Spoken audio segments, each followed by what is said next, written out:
Hitting up here. If it's pop up, time that they have to come out to work. See it showing.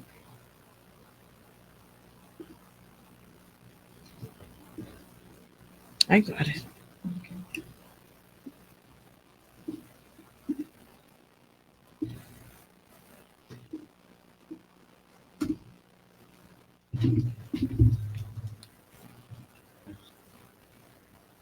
Thank you.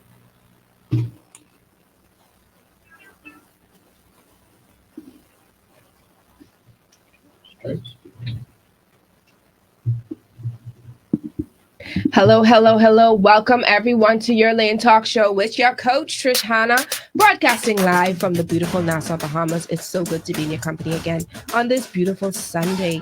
I just want to salute everyone that's tuning in. Listen, I'll be talking a little fast today because this is a very, very, very, very full show. But I want to salute our first time listeners. Thank you so much for joining Your Lane Talk Show today. Your Lane Talk Show was created to educate, empower, and encourage women of all ages. I also want to honor our male listeners as well. I'm going to tell you a little bit about something that someone told me a little later in the show. I want to talk about last Sunday, right? Last Sunday we had episode 88, Teach Me How to Love Him with Isaac Cabarudo. And let me tell you something. Listen, he was packed with jam-packed with nuggets and information. I have learned a whole lot.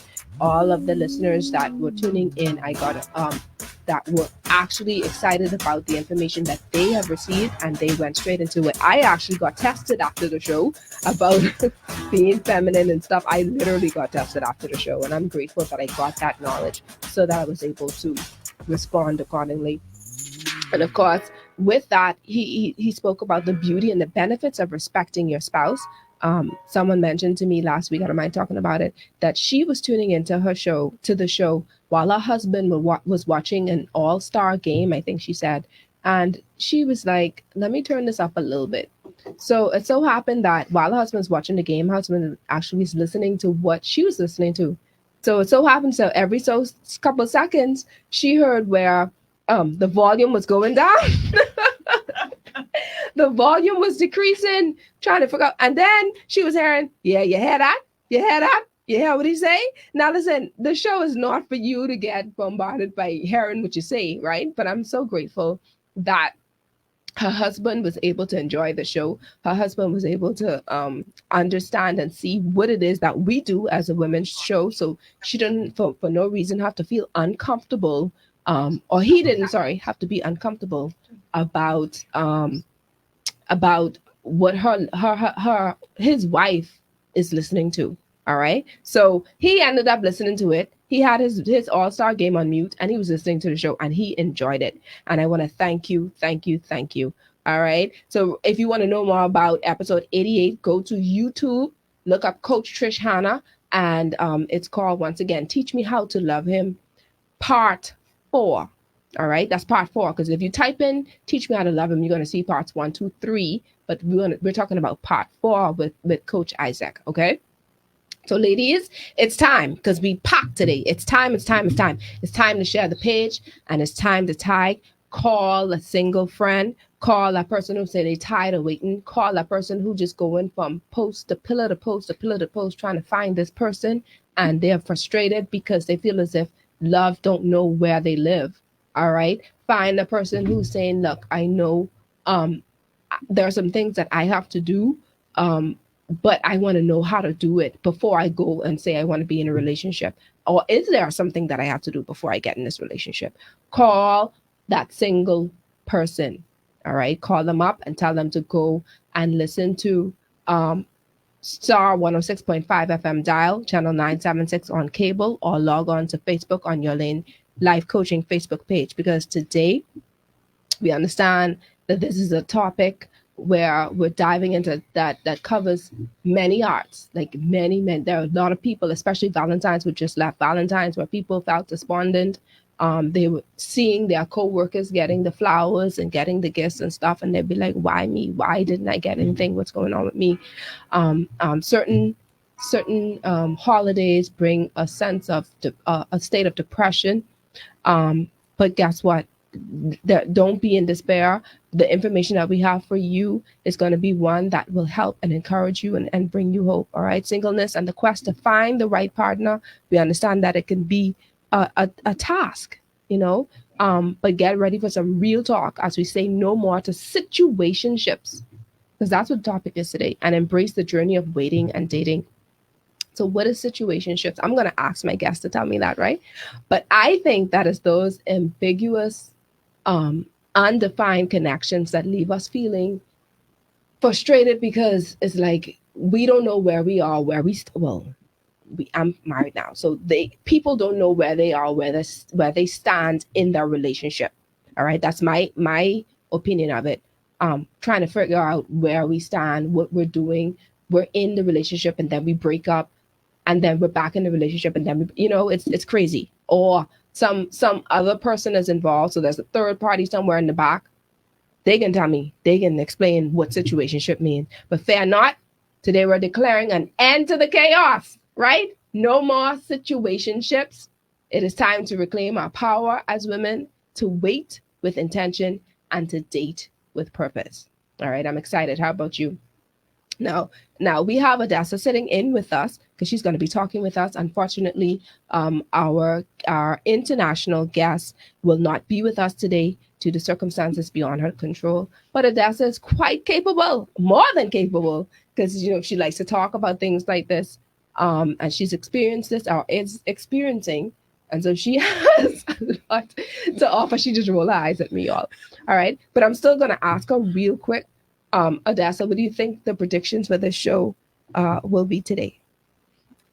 Our predictions today is going to be 80% aha moments. Mm-hmm. And then we're going to have 8% laughter. 8%? And Okay. 2% teardrops. You think people crying today? Not really, but I can just give them a little grace. 2%. But then that's what, 90? That's only 90? I can't count again. Well, again. What did I say? What'd she say? I say 88. You said 80 or 88? No, I say 80. So that's 18%. What you could do with that? Laughter. That's laughter. Okay. But still only could be 2%. Yeah, all of that as an accountant, I just want y'all to know.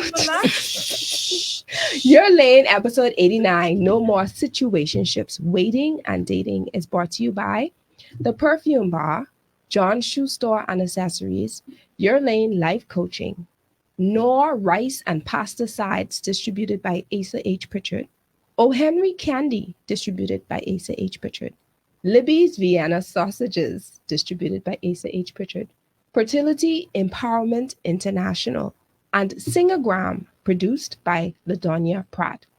Singagram is one of 3 comedy TV pilots that will be held at the University of the Bahamas Performing Arts Center this Saturday, March 2nd, starting at 3 p.m.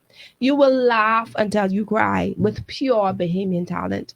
General admission is $20 and VIP is $30. To purchase a ticket, you can go to the website www.islandmanagement.com/starfilmevents. All right. And before the end of the show, I would like to bless. I don't know. Now, honestly, when I give away tickets, I like to do pairs. But in this instance, I think I want to give 2 people one, and then I guess your friend or your boo gonna have to pay for the other one. All right. I think it's best to do it that. What you think, Beats? Yeah. Let's do it like that. All right. Now, unfortunately, you can't call in today, right? Are you able to call in today? If we're unable to call in today, that's fine, because what we're going to do is we're going to text in today. And the text number is 376-8689, 376-8689. I'm going to tell you how you're going to win those 2 tickets. Write that number down, 376-8689, so we can get 1 person each. And plus, we're talking about singleness anyway. So let's say you don't have a boo. You may want to let your friend buy the next ticket, right? So y'all can go together or go by yourself. So maybe boo is by himself. Oh, Beat say take Grammy. Oh, Jesus, it ain't that serious. You coming out there to see if you could find boo, right? Boo might be coming out there with his boys. So let's see what happens, all right? Oh, Henry, right? This iconic candy bar features crunchy peanuts, smooth caramel, and rich fudge coated in a chocolatey shell. The perfect blend of sweet and salty. You can find O. Henry at your favorite store. O. Henry, distributed by Asa H. Pritchard. Now, I know with us, especially as women, we like to find chocolate and stuff at certain times, right?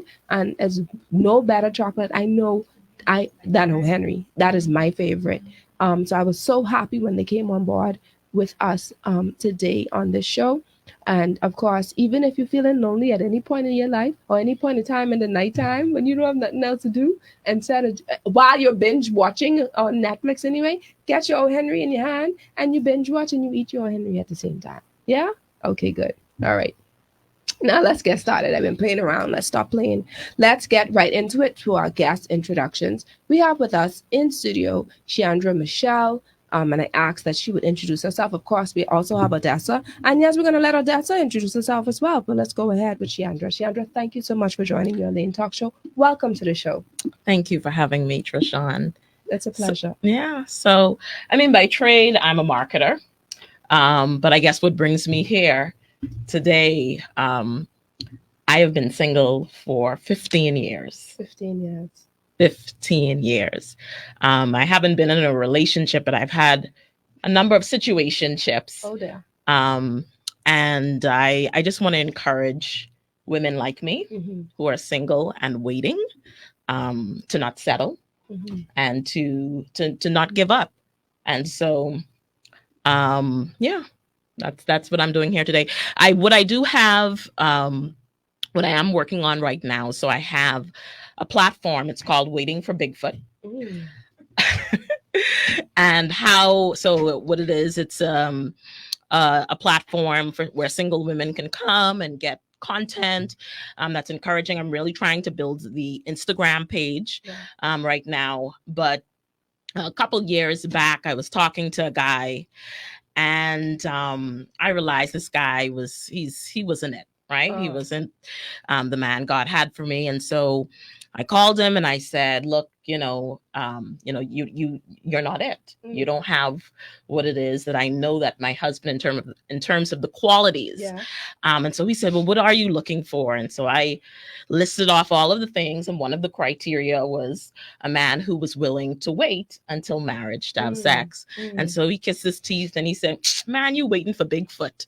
And for those who don't know who or what Bigfoot is, Bigfoot is this mythical creature. Some people say they've seen him. They don't know whether he exists or not. And so I said, that's okay. I'll wait for Bigfoot. Right. And so that's where Waiting for Bigfoot was born. And so I do have a podcast and then content that I put out on the Instagram page. So building it and growing it. I actually love that. And I'm grateful for him, for even saying that, because it inspired you. It inspired, yeah. All right. I honestly thought that when you say waiting for Bigfoot as a man with a big foot. No.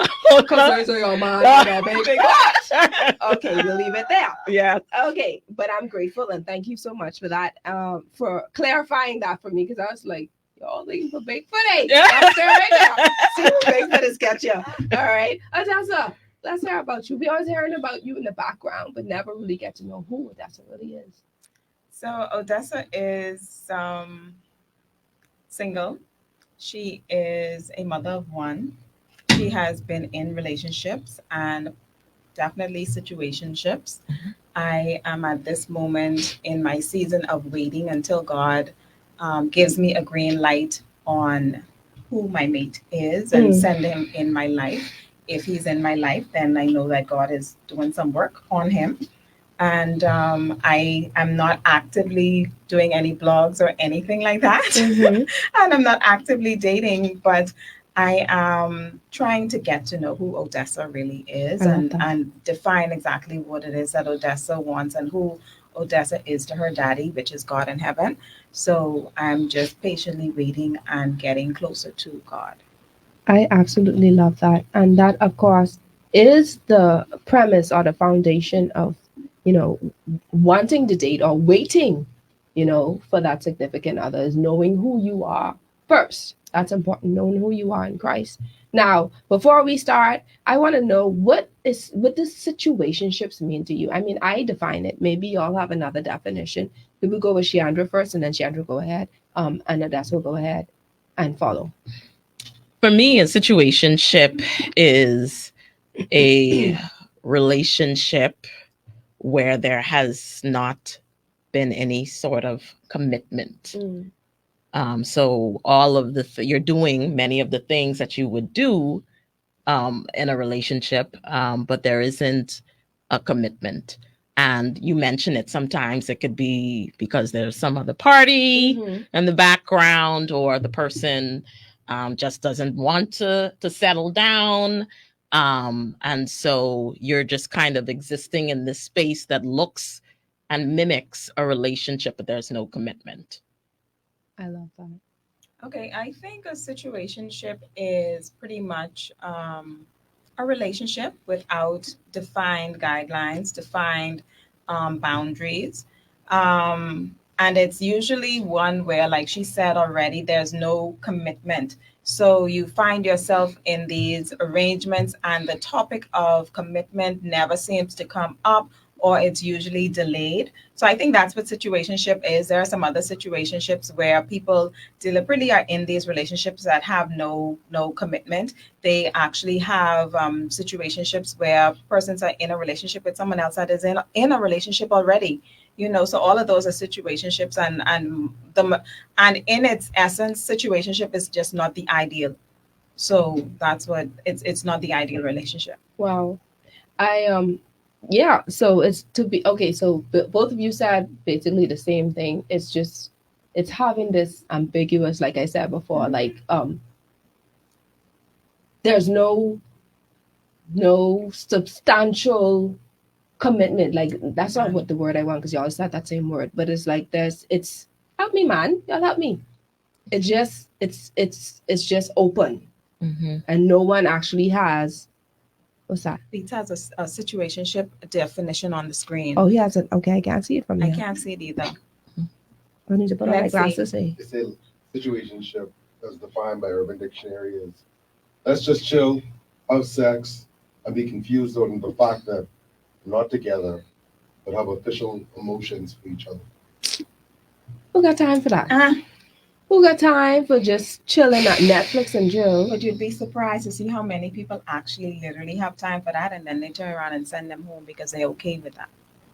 And what about people who actually, because they're so hurt, or they've been hurt so many times that as the song would say, I have an ice box where my heart used to be, where they'd be like, anyway, I just going in it just for going in its sake, and I ain't want nothing out of it. But then eventually they fall. It definitely comes from a place of hurt. That's a place of hurt. And sometimes you end up in a situationship, unexpectedly. Yeah. I don't know if we're getting into any of our situationships. Oh, that's are y'all ain't ready? I waiting. Okay. I want y'all to share. Actually, since you listen, me ain't covering up to date. This is a transparent show. I want you to share. I'm very transparent. Your personal journey. I know you started to, but your personal journey with singleness and how it has shaped your perspective on waiting and dating. So I would say that the most the situationship that has had the greatest impact emotionally on me, I was in it for 3 years, and so met a guy and fell in love with him. We were together. We never defined boyfriend and girlfriend at the time. We were still in that talking phase, but really fell for this guy. But there was a level of commitment there. And then what happened, his ex-girlfriend, so he had just recently come out of a relationship, and his ex-girlfriend came back and said she wants to make things work again. And he came and he admitted, what happened, and that she came back. And he said he was stuck. He was in love with the both of us. We already started this. But he still, was in love with her, in love with me. And for me, I was about 25 years old. Up until that time, I had been waiting until marriage to have sex. And and didn't because of this. I fell in love with this guy and ended up having sex with him. And I think trying to hold on to that, I always said, I wanted to wait. I wanted to wait. And I wanted this man to be my husband. And so I spent 3 years basically a side chick. So not only was I in a situationship, I was a side chick for 3 years. You knew that you were a side chick. I knew. I kept fighting, kept hoping I could do something. Time would show that he should choose me. I was hoping at some point he would choose me. Wow. And I never thought that I would ever find myself in that kind of situation, because here I am, pastor's, preacher's kid, myself, I'm in ministry prior to this. And I was stuck. I could not let this man go. Yeah. I moved out of my parents' house, got an apartment, I can even remember one time, and this was here, I can remember one time being on the Wendy's line at the Marathon Mall. And I looked in the front of me, and he was in the vehicle in the front of me with her and the family and everything. And I was like, how did you get here, Sheandra? How did you get here? And so like I said, sometimes it's not out of hurt per se. You end up, you just fall into, sometimes these situationships. Wow. That's a serious story, because, you have some women who are vicious, who become bitter because of it. And they tend to do things to try to tarnish the relationship just so that they can get the person or that man. It takes a lot of self-control, especially how you were behind him. Because I could count a couple of women right now who probably would have gotten out the car, made a scene, honestly, right? And it's so funny that men bring out the worst in us. Oh my goodness. Listen, I used to be a stalker before my husband. Beats looking at me. Man, I used to drive past his house to see if he home, to say the time that he said he was coming home, because he ain't let me go with him to the party. So he going to the parties. I want to see if you really home for truth. You tell me you're home, but you may be lying. Me, Christian girl, dancer in the church, choir, singing in the choir. Men caught. I don't care what nobody say. I can't judge no woman. I can never judge. No, I can't. No, because the things that I did just to try to say to keep a man, or to try to hold on to what I thought was a man, is just, I can't explain it. I used to be embarrassed. Of course, now with the show, it's allowed me to be very transparent. You act like you ain't never stalked a man before. Okay, go Dessa. So what we talking about, the situationship? Yeah. Okay, a so bit for of your me, personal journey. So for me, in all of my years, I grew up with four sisters. It's 5 of us. And I would say that I'm the only one that had not had a long-term relationship. For some reason, it just always evaded me. I got involved in a whole lot of situationships, but never a relationship. My sex journey started very, very young. I grew up in church as well, not a preacher's kid, but I grew up in church hearing about boundaries and hearing about all the things that you should do as a young woman. And somewhere still back in my psyche, back in my mind, I did not know how to make that a practical way of living.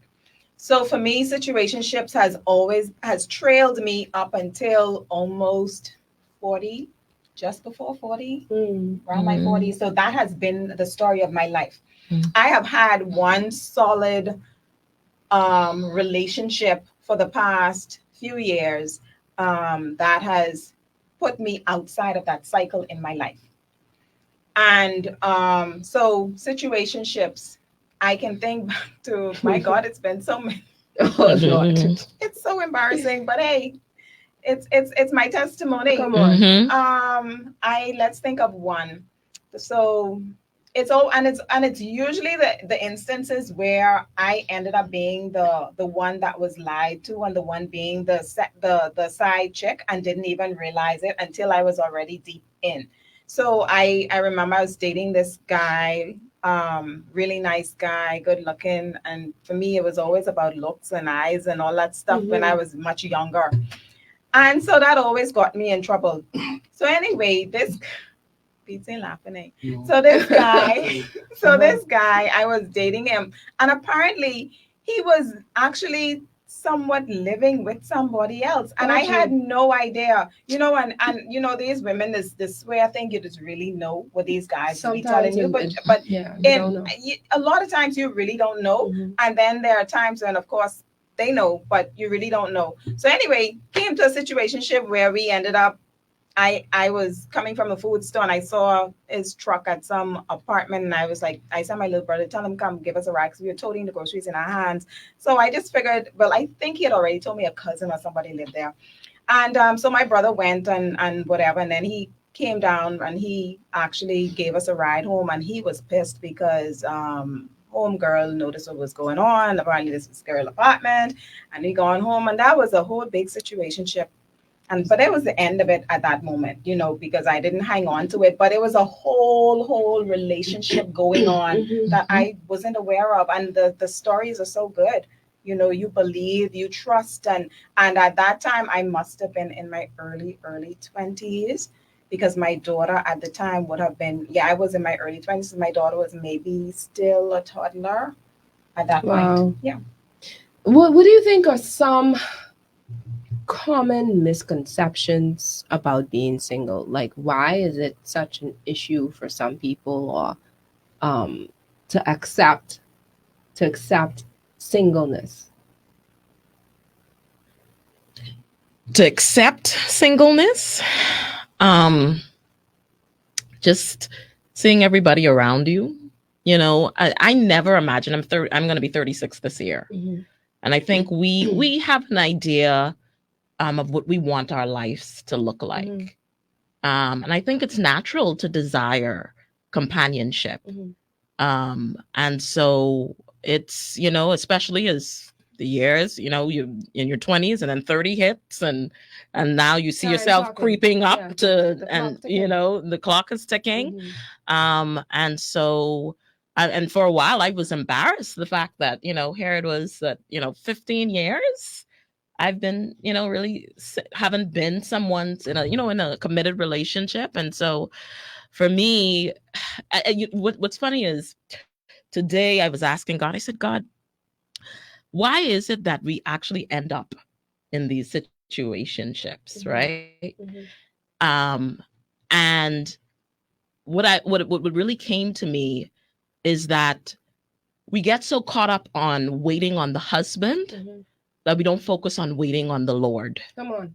And so what happens is when somebody comes into our life who looks like the man that we want, we then all of a sudden now become a wife, and we start giving of ourselves in a way that really wifely duties. But God never confirmed that was your husband. And so that's how you end up in the situationship. You gotta wait on the Lord. You're putting your all into it. Yep. And you're thinking that this is the one for you. But child, we're gonna go there today. Let's take a quick break though, because we going there. I letting it flow. I haven't been checking for these questions. If the questions come up, that's fine. But we can talk about it today. Let's take a quick break. Let's go deep.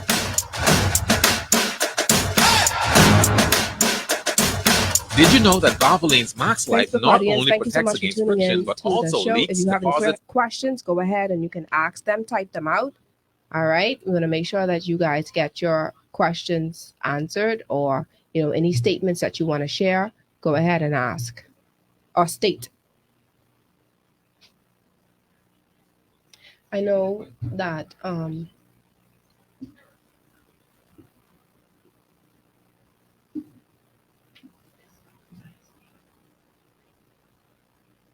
battery and tire specialist is not a sponsor. That's funny. This is just weird from February. I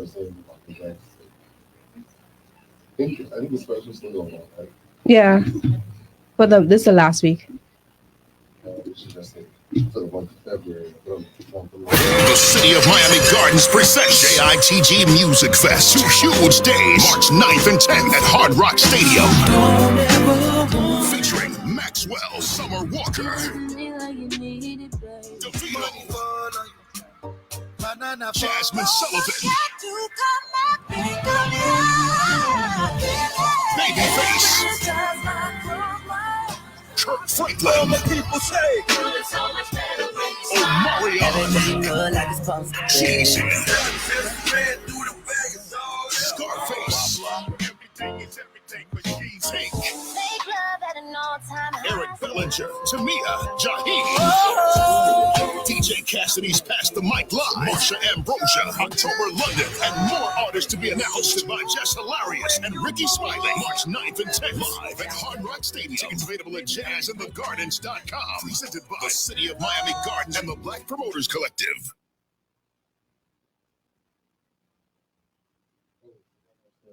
Hey. You don't have your phone? Oh.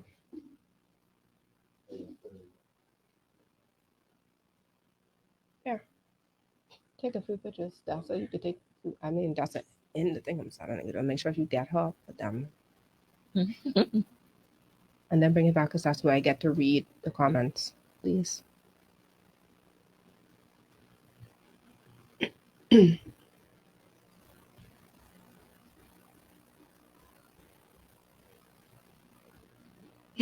That's like. You trying to take picture and what? She What you looking doing? or I I'm trying to looking? take a picture, but you didn't want you post for.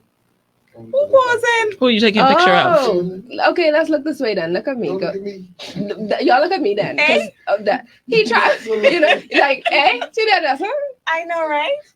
And It's that time of year to join the movement. It's time for the annual Guardian Media's Healthy, Wealthy, and Wise Fair, Saturday, March 2nd at the Mola Marathon, starting at 10 a.m. Admission is free. Come and receive free health screenings by the walk-in clinic, fantastic product info, and sound financial advice. Participate in the exercise demonstrations by Natasha Brown, Outdoor Fitness Bahamas, and RF Exposure. There will also be a CPR demonstration by Superior Care, plus live performances by Blondie, Johnny Cake, Shine, and Carrington McKenzie, ending with the Saxon superstar Junkadoo Rush Out.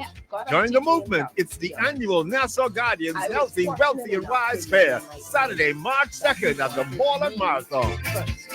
Before I'm looking for anyone, we could talk about that right now.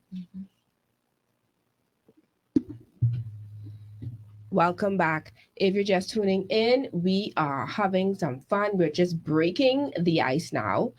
Talking about no more situationships. Okay, we're talking about the singles who find themselves in ambiguous situations where they're not certain that the relationship is undefined. There's no commitment. No one is saying yes, we're in a relationship. No, we're not in a relationship. We're just winging it out. And there are some women out there who say, look, I'm tired of it. We have some male listeners right now who saying, look, enough is enough. You know, we done been through this. I ain't into this no more. It's either we're going to be in it or we're not. You know, and so this is the time where we say, let's see what we can do. Let's see if we can come together and work it out. Or if you don't want to work it out, if you don't, these are my boundaries. These are my values. If this is something that you don't want, then this is not the relationship for me. At some point, we have to start off that talking about that so that you would know what you're getting into. All right. So just before we continue the show, as I've stated, one of our sponsors is Nora Rice and Pesticides. Nora Rice and Pesticides, you can add a fantastic flavor to any meal with Nora Sides. Discover their range of 35 perfectly seasoned products to enhance your dishes in just minutes. You can find Nora Rice and Pesticides at your local grocery store. Nora Rice and Pesticides is distributed by Asa H. Pritchard. And once again, especially if you are a single parent, Libby's is also a sponsor, a great snack. Libby's plump and tasty Vienna sausages. Your family will enjoy the quality taste that comes in every can. Libby's Vienna sausages is quality taste in every can. It could be found in your local grocery store, and it is also distributed by Asa H. Pritchard. I know sometimes as single mothers, we want to do a quick dish after coming from a long day of work, after having to deal with the homework. With, you know, we usually do the quick noodles, right? And then with the noodles, you may put a little Libby's Vienna sausage in there, or you might do the quick Nor rice and pasta sides, where you just doing, all you have to do is add milk or add water, and there your meal is done.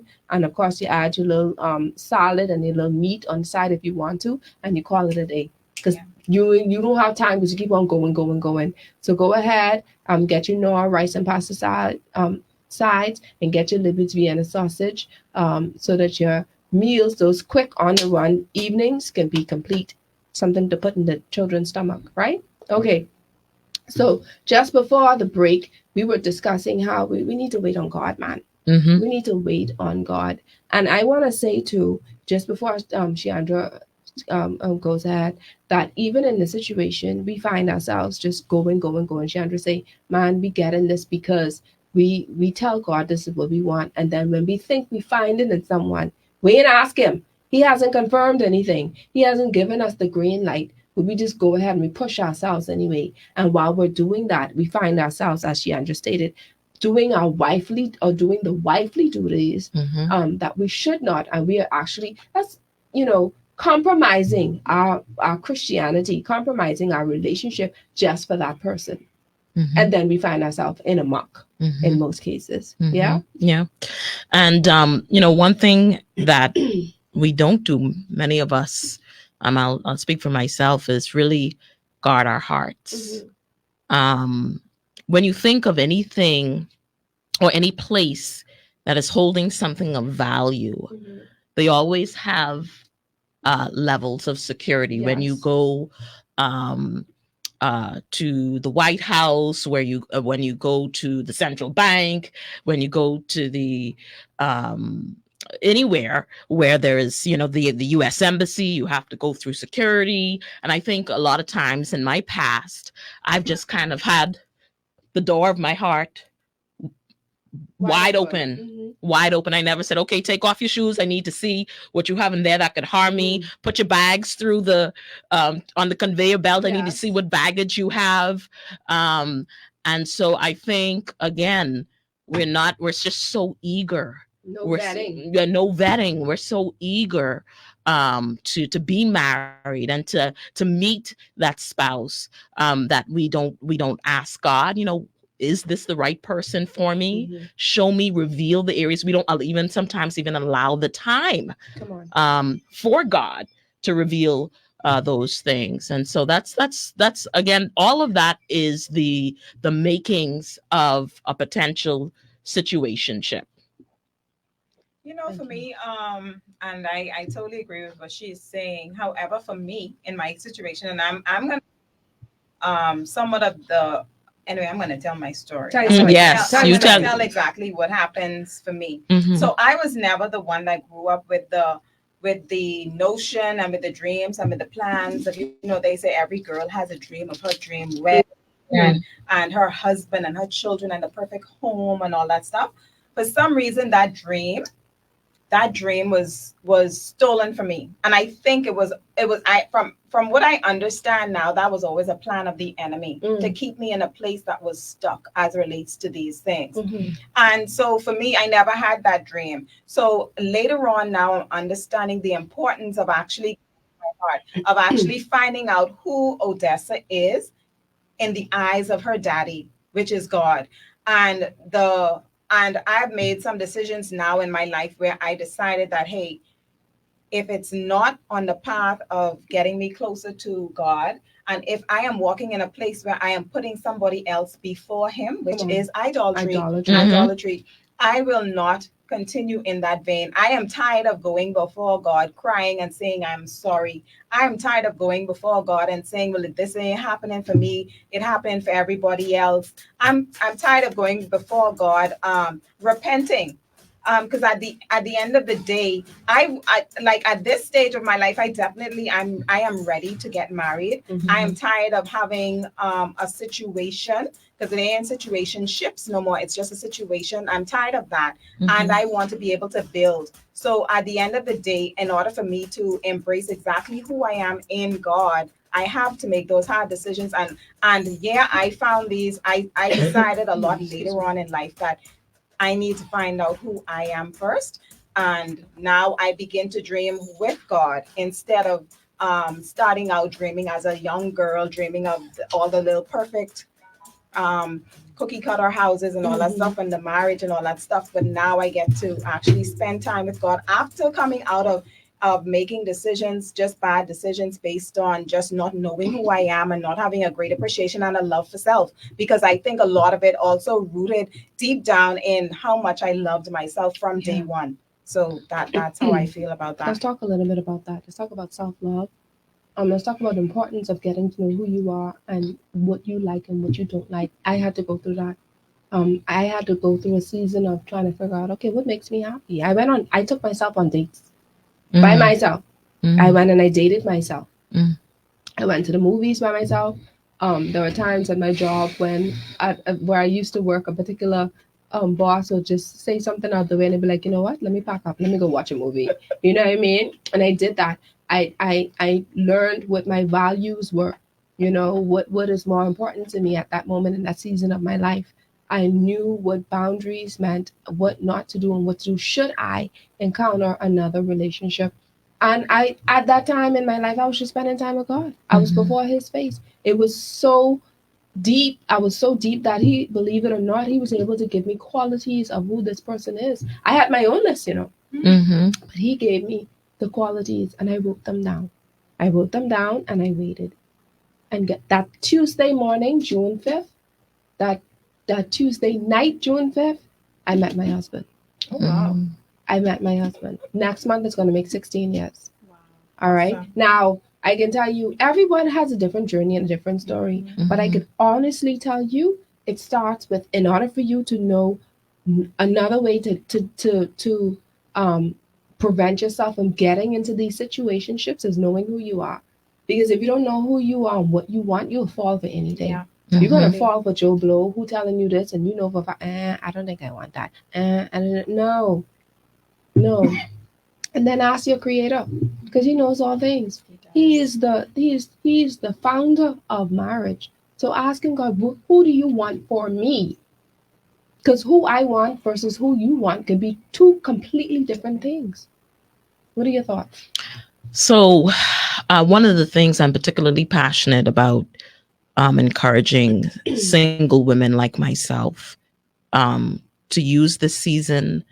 Right now, I think we need to get to a place where we stop pursuing partners and start pursuing purpose.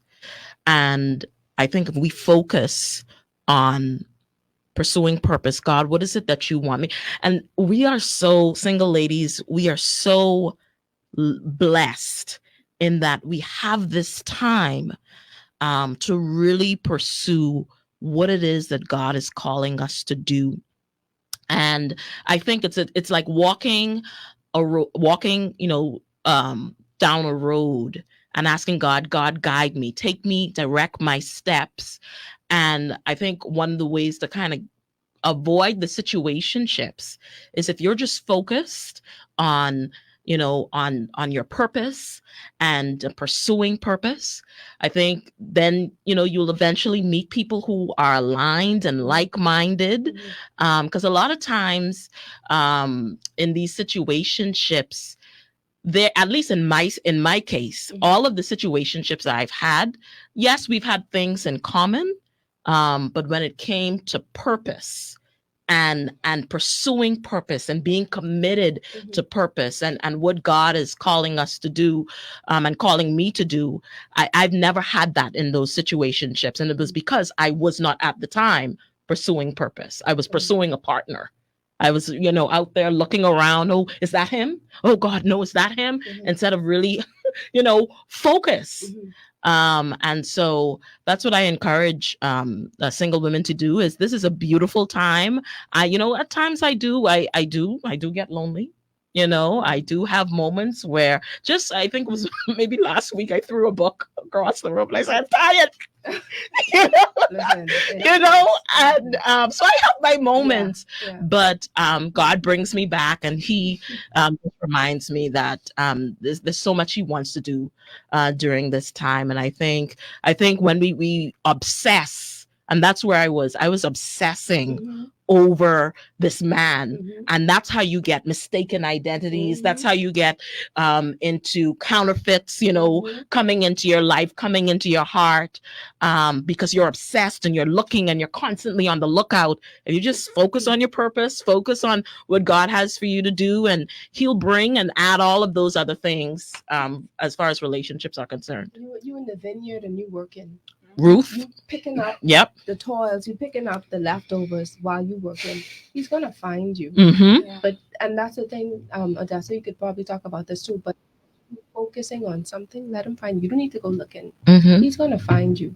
Yeah. All right. And that's something that a lot of women feel as if, and then understand too. And I have to put this in here. You can't be home all the time and sitting up in your house talking about you watching Netflix and chilling by yourself and expect him to find you. You understand what I'm saying? You still have to do a work. You have to do something. And in your purpose, may it be you go into a conference, you traveling, you going out somewhere, you socializing somewhere, going to church, or involved in ministry, involved in something, but something. You just can't stay home.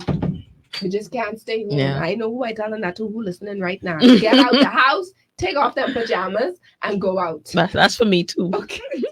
But ain't nowhere for me to go. Like I'm just not an outing person like that. But hey, I with you. I totally agree. Well, because you could go to conferences as you build yourself. And what I'm saying is go do something. It could be your career. It could be, you know what I mean? And conferences. No, not just women's conferences, because you ain't gonna find a man in the women's conferences. But you know what? When you go to a lot of these particularly faith-based things, there's the men. It's like, where are the men? No. Even singles, like I've been part of singles ministries. I'm like, oh, the singles, they're having singles night. So a mixer, bunch of women. What you saying, Tazz? So for me, I totally agree with that, following God's path and having God bring your husband in your view while you are working. I know that from day one I've been called by God. I know that I've been called for a purpose, and God has a plan for me, and his plan for me is good. And God has always put a desire, and I don't know the scripture, or I don't know where I've heard it, but I know I've heard that if I have a desire in my heart to have a mate, that doesn't mean that means that I am not someone that has been called to celibacy or been called to not be married. So I have that desire, and I believe that God, and I know that God knows that. So at the end of the day, in my pursuit at this moment, my pursuit has now become, okay, God, where is it in ministry that you want me to be? Because I know that I have a work to do, a specific work that's just for Odessa to do, so that I can advance the kingdom of God and I can do what it is that God has designed specifically for me. So while I am doing that, I'm trusting God, that God, you know my lonely moments. You know, I've been back in the years, I've done the dating myself thing. I've gone and I've sit in movies and I've done all those things that Trisha also talked about. And yeah, I did those, but I don't like them. So just like you, there are times when you get lonely and you want to have that mate, you want to be able to build with somebody, you want somebody to love you the way that you know that you are a giver of love. Yes. You know, and at the end of the day, while I am finding what it is that God, or I am working towards pursuing and walking that straight line that God is calling me to, I know that He's going to fill that void in my life, because there's absolutely nothing. It could be as small as a mustard seed that I'm concerned about. My daddy will actually provide that for me. So I know he knows exactly what it is that I need in that moment. But I am going to continue to pursue the work that He's called me to do. I'm going to continue to make myself available to the kingdom of God. And I'm going to travel to those conferences like Rashawn said. And I'm going to get out the house, you know, and at the end of the day, you find yourself falling for persons that you probably met at work, and when I think about it, boy, a lot of those were at work. And it's like you really don't go, like, you don't socialize to the point where you go to the parties or you go to the clubs or those other things, so you don't find. And mind you, they're probably the men they're in the But you ones want anyway, yeah. but even when you go to churches and you don't want to seem like you thirsty, and a lot of people even talk about thirsty women, but hey, I'm a good woman, and I'm sure there are good men out there. Come on. And I don't want us women to feel, or the single men out there to feel like I'm a good one and I can't find it. No, there are many of us out there, and we just have to be focused on the work that God is calling us to, and He's going to draw us together. Because we have our list. We have our list of what we want and whatever, but God knows the perfect mate and the perfect match for us, the one that we can actually build together with. Yes, I love that. I love that, because let me tell you something. Marriage ain't for the weak, yeah? Marriage is not for the weak. Yes, you get lonely and you want to have that wedding and you want to have that sound person by your side. You want to have that spouse. And honey, let me tell you something. You ain't going through it without God. So if I don't say nothing else on the show, I can tell you one thing for sure. If you don't know and don't have a personal relationship with God, you're done. Because in knowing Him, He's going to teach you various things of His word and His character to put it in you. So when you find yourself in situations in your marriage, you know how to deal with it respectfully and lovingly. Okay? So if you know you selfish, marriage ain't for you, Tuts. Sit down in the corner, go work on that until that time comes. If you know you a jealous person, go sit and ask God to work on that. Okay? If you know you like to spend money and always you tingsy, don't do it to yourself. Unless, of course, you find a man who don't mind being tingsy with you, but at some point the money can get out if you don't have be a good steward of your funds. Right. Okay, at some point you're gonna have financial issues or have financial arguments. Then what are you gonna do with that? Yeah. Okay, so even in that, we build it. Let's say you are tingsy, and there might be a point that there's a drought in his life. Are you still gonna be with him, or are you only with him because of his money? Yeah. Let's talk about red flags. You have women, I like the term that Odessa used, thirsty. You have women who are thirsty so much as to the point where they see the red flags, but then they still want to go ahead in the relationship. They still want to pursue. They still want to be with this person. And God knows they know that ain't for them. That person ain't for them. They still go and they marry. Let's talk about that. I know for me, it's whenever I've seen the red flags, it's always that hope or that the person will change, that if I pray enough, if I pray enough, if I invite him to church, to come to church with me, he'll eventually change. So, I think there's a lot of false hope There's a lot of that we false often have. And we have to sometimes take people at face value. Absolutely. When someone show you who they really are, believe them. What you saying, Dasa? Well, for me, one of my major red flags is that I can't cause you to be hungry for God. And if someone is not showing you that they are hungry for God and hungry for His presence, that's a red flag. They're not. All of us at some point in our lives had to get to the point where we're thirsty for where it is that God wants to take us, and we're thirsty for His presence. So we're not going to pretend as though we've always been there and demonize anybody for not being there yet. But if you need some time, it's okay. So that for me is a red flag. If you have to be, if you see them keeping secrets, being secretive, those are red flags. At the end of the day, if they always have a story, that's a red flag. They don't want to meet your family. You've never been by their home. Those are red flags. Stuff like that are obvious things in our faces. If you see them being disrespectful to other women, if you see them having disrespectful conversations, those are red flags. Because at the end of the day, just how much value he puts in other women is a sign of when things start to come out of the flowers and the bells and whistles. This man is going to be himself, and this is what himself looks like. So those are red flags that you should pay attention to. Let's talk about other red flags, because you got looking at the fact that he drinks more alcohol than water. Okay, that was one of my past relationships. Okay, to the point where I didn't even know, but he was actually a budding alcoholic. Oh, Okay, wow. just drinking, and it went from social drinking to just drinking just because. First thing in the morning, what? Why do you have this in your hand? You understand what I'm saying? Let's look at if you're already in the relationship, let's look at the way that they treat their parents. Let's look at their triggers. So what if the father isn't in the house, isn't present in this life? The mother isn't present in this life. Or let's say the mother is present in his life. How is he responding to her? How is he acting with her? What is he doing? Let's talk about, now we go in there. This for people who are perhaps talking about marriage now, waiting to be married, or engaged to be married. Let's talk about their the spouse's the potential or future spouse's family history.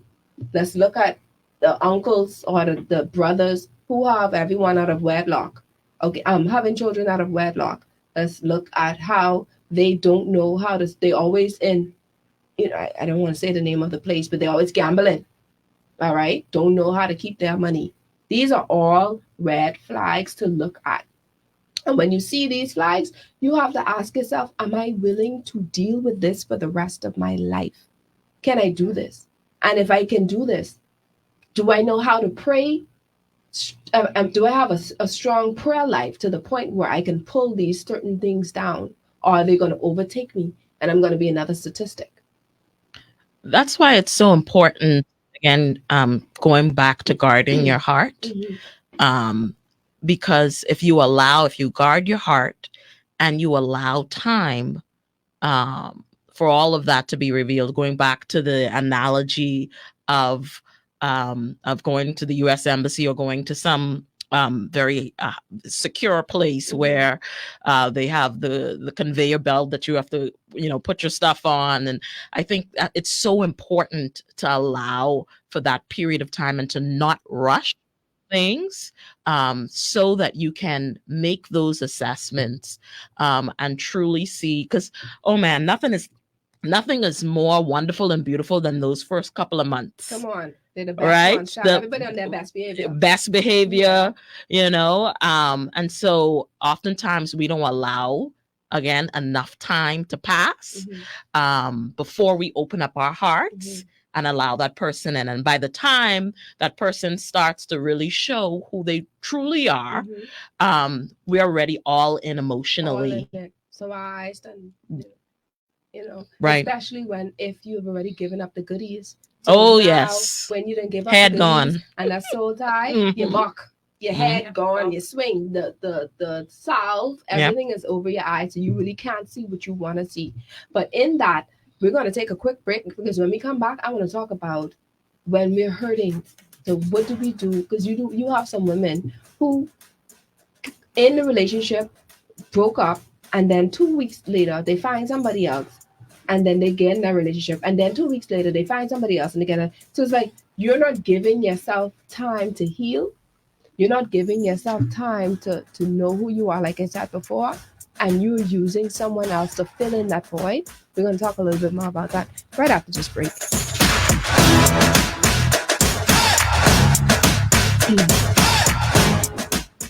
we have 15 minutes in, and then we're going to close in within. So in 15 minutes, we could pull everything in. She is online. She's here. Oh, she's here. I mean, I don't know where she is, but she's let me go check on her. But I think they can have a commercial, they can have us. No commercials. Dr. Tazz.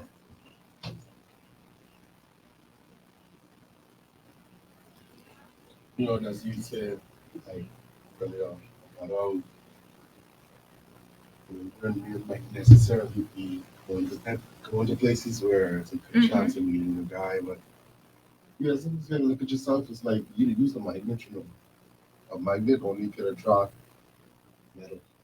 A magnet can't attract plastic. A magnet can't attract rubber. And I agree with you. Can attract metal. Fish Fry Friday is back at Margaritaville, downtown Nassau, a 12-volt bar featuring the big band Massage with the latest soca music. Admission is $25, one complimentary drink included. Experience the fish fry buffet at Vacation Cafe for only $55, party included. Doors open at 6:30 p.m., party until 11:30 p.m. After break, Fish Fry Friday is back. So come party with the Big Band Massage and your number one DJ, March 1st at 12 Old Bar, Margaritaville, downtown Nassau. Tell your crew to meet you at Fish Fry Friday.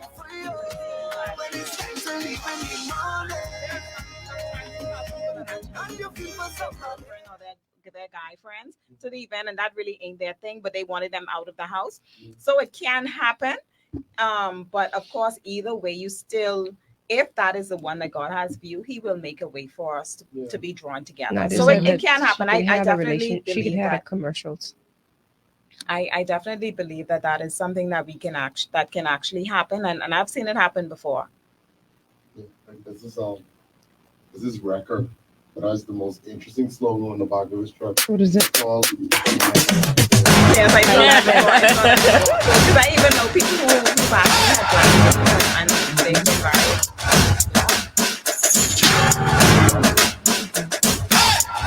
Welcome back.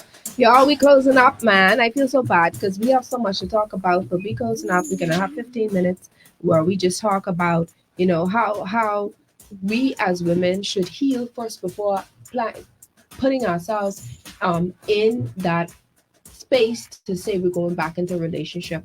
Now, for me, it took me about a year, I think a year and a few months before I went into anything else. And in that, when I went into that, okay, let me retract. A couple months before that was someone that came in. What do you call that? Rebound?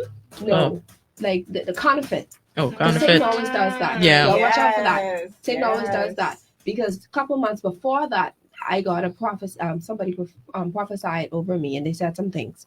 And when this person came a couple months after that, I thought that was the person. Now I wouldn't even call it a relationship like that. We were just trying to find each other and feel each other out. He started, gorgeous, by the way.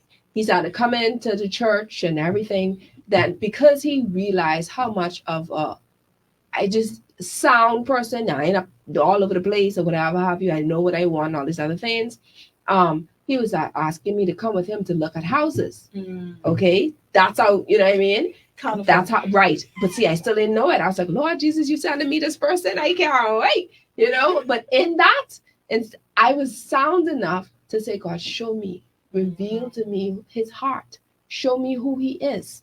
Okay, I don't mind sharing the story. So one night he went out, supposed to be a Christian, by the way, coming to church with me and all these different things, listening to me as I talk about the Bible. We doing Bible study together. Okay. One night he called me. This is like 2:00 in the morning. I done upset because I still live with my mommy. So he waking her up. Right. So but I answered the phone and he started cussing and carrying on his tire, effing this and in verse and I don't know what. Wait, what? Straight the F word and bleep, bleep, bleep. I said, first of all, don't you ever call my house 2:00 in the morning ever again. And secondly, don't be cussing in my ear like this. In fact, don't call me ever again. And that was that. God is and kind, that was that. Okay. Now he called back the next day apologizing, but man, you don't show me you. Thanks. No. And that's different because somebody else may have still said, okay, well, maybe he had a little bit too much to drink, but that's okay because he ain't like that. Because, no, that was my sign because I prayed for it and everybody's different. What y'all say? Well, for me, I can recall this one relationship where it was actually a actual relationship that I actually dated this guy. I forget the name, but anyway. So the issue though was that there were red flags with him, with his anger, and I kind of ignored it. I saw him display anger with other people and anger with situations, and I'm like, no, just calm down, think about it like this or whatever, and I tried to, and you're thinking in your mind that you could help change them. Yeah. But the biggest problem in our relationship was that he didn't believe in Jesus Christ. Oh. So that was a huge red flag for me. Of course, I was already knee deep in, and I'm like, I don't really want to let this go. But I remember my sister coming to me one time and she said, this isn't who God has for you. And I remember standing up in my kitchen and I was crying and I was like, Lord, but he is just a really good guy. He's this and he's that. Yeah, he have his little anger issues, because that was always in the forefront of my mind, because I never want to be with somebody that has anger issues. And I was like, anyway, God, I know that you have a better plan for me, and I know you have something in store for me, and I can't think of how I'm going to bring up my children. I can't think of how we can worship together. I can't think of how we gonna actually get married, who we going to get married. And I'm like, okay, I may not be at the place in God where I should be in this moment, because I wasn't in God the way I needed to be in that moment, but I was prepared to walk away. Yeah. And I was like, okay, that was that. I stood to the kitchen counter that day and I was crying. He actually walked up on me crying and asked me what happened. That's when I actually had to tell him, hey, I can't be unequally yoked. Yeah. You know, and that was that one, you know. But those red flags are very, very important, and you cannot ignore them. You cannot even ignore that feeling that God puts inside of us, that Holy intuition, Spirit telling us yeah, that something ain't right. We cannot devalue that in any way, because that is extremely, extremely important. I think also too, it's important to. You mentioned, I think it was, you said your mom. It was who was it? Was it your sister? Your sister who came to you. And in many cases, my mom came to me and said, "No, this isn't the person." I've had friends come, and again, they don't know nothing. They don't know how wonderful he is and all the beautiful things that he's done for me. And he encourages me and motivates me, and you know, and so I think it's super important that if you are talking to someone, dating someone, and the people who love you, who you have no doubt that have your best interest at heart, if they have come to you and they have said, "Look, he ain't it." I'm not saying that they're always right, but it's something to consider and to open your mind to the idea that maybe they are right. Open your mind, because I mean, they're outside looking in. Love, like the term is said, love is blind. Yeah. We get to think that we see, or we think that we're seeing the good in that person, and in most cases, you know, that's just coming as a form of an angel of light or whatever have you, as the Bible stated. You never know, that person may come just to change the trajectory of your life, completely turn you around and derail your future. So you have to be mindful of that. And just before the break, we were talking about how you have to heal first. And one of the reasons why women and men find themselves in situationships where they get to this point and then they get hurt is because they haven't healed themselves. They haven't gotten to the point where they got over their past, their last love, or their first love, the last relationship they had.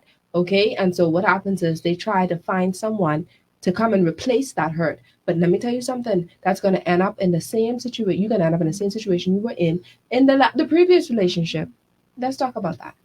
Yeah, I mean, all you're doing is, when you jump from one relationship to the next, all you're doing is putting a Band-Aid over that pain. And Band-Aids, as you know, they start to peel and wear off, and all of that, you know, what was there that you tried to cover, it comes right back out. Yeah, I feel as though that healing process is so important as well, because at the end of the day, you know, hurt people, they say hurt people hurt people. You know, and while I haven't graduated to the point where I've had a year of healing from any relationship, with my relationship, right? But I realize that it is super important. And then too, one of the things we have to pay attention to as ladies is that when you see a man that has approached you and want to be in a relationship with you, if you see that he would have just hopped from one relationship to the next relationship to the next relationship, and now he's with you, that's another red flag, because he definitely never got any healing. And the two of you coming together is even going to be worse if both of you need healing at that point, or if you already healed and he coming broken, you know. So you have to pay attention to that.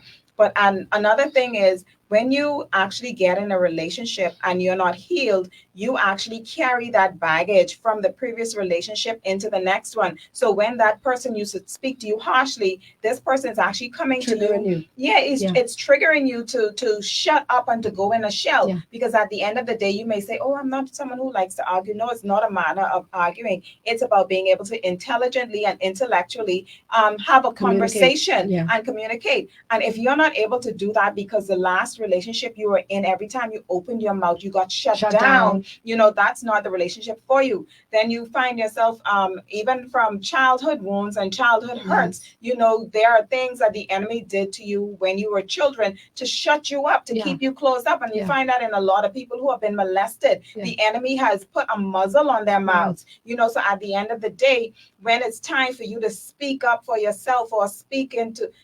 stand up for yourself, you realize that in every facet of your life, not only personal relationships, you have that issue. When it's time for you to speak up, you actually start to cry rather than actually express yourself intelligently. So you actually go into these relationships, and even if you had parents that have been like controlling, you know, like you have a controlling mother who always tells you, oh, you're not supposed to be heard in this house. Shut up. Don't come. Don't talk to me like that.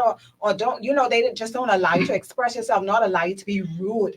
But even that, you know, so at the end of the day, I remember this time in a relationship, I had my very first speaking engagement.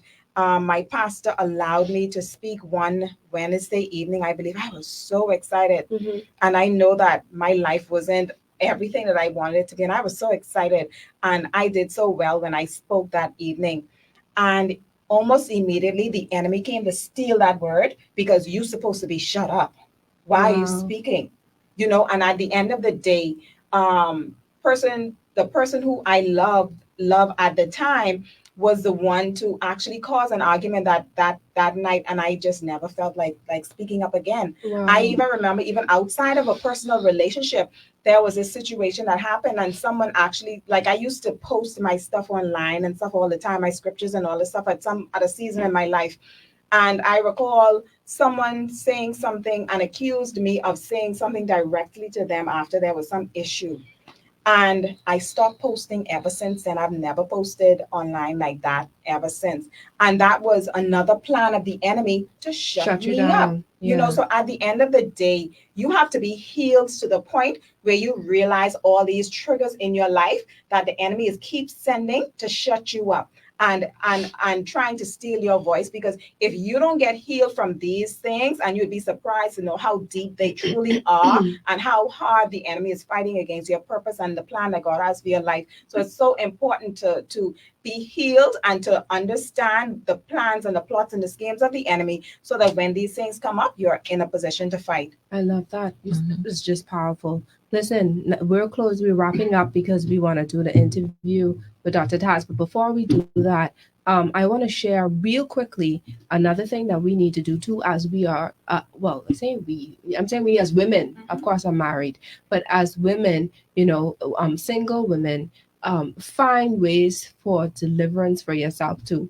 Because if you don't, you're going to realize that you're going in the same cycle, and the same type or the characteristic of that individual is in that other individual who you're with. Don't you notice that? In some cases, you find yourself, I know a cousin in particular who dates or attracts the same set of men, the same aggressive, abusive men, who brings her down or, you know, abuses her in some way. And I'm like, what? But then, you know what I mean? What is going on? Until I, you know, became spiritually aware of what was happening. Can't you see that you have, if you don't see that there's a cycle and a pattern of the type of men or women for men who are listening to the show that you are attracting, then you need to ask God to open your eyes, because that means that's deliverance on you, and that's that same spirit in that person is going to follow you until you release yourself from that. Anybody want to share how that can be released? I know, Jessa, you're more into the deliverance church that talks about that, and then I'll. Well, for me, I feel as though we underestimate the power of deliverance. We underestimate the power of ancestral curses. We underestimate the power of the enemy and the tactics that he used to get to us from a young age in life.